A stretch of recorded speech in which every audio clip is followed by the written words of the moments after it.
This month, organized labor in the state of Iowa showed surprising strength. In the spring, the Iowa legislature made drastic changes to the state's collective bargaining laws for public employees. That's everyone from school teachers to social workers, prison guards to snowplow drivers. The changes included making union members recertify their unions more frequently, and under a voting system union leaders claim was rigged.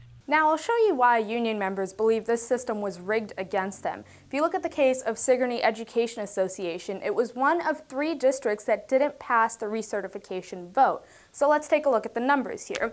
They had 19 people vote yes and 6 people vote no, which looks like a clear majority.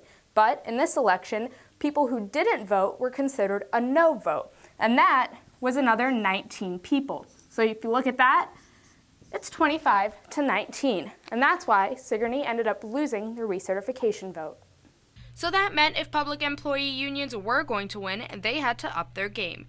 Losing elections would have real, immediate, and dramatic consequences for the state's public school teachers. Personal leave, for example, could be cut. If a district chose to do that, they could take that away. Our contract would be thrown out the window, and it wouldn't need to, it wouldn't be abiding us anymore. The Davis County Education Association reached out to its members to have them vote either by phone or online. They even hosted a party after school to encourage teachers, reminding them of what was at stake. Danny Homan represents most of the state public employees who aren't educators. He says that losing a recertification vote would have been devastating for his members. Employees could lose their bargaining rights on November 3rd. And they could lose their contract on November 3rd, and then there's a 2-year bar. The bar meant that a union would have to wait 2 years before trying to reorganize its members. That means working for at least 2 years without any sort of contract. Luckily, for most public sector employees, that's something they won't have to worry about.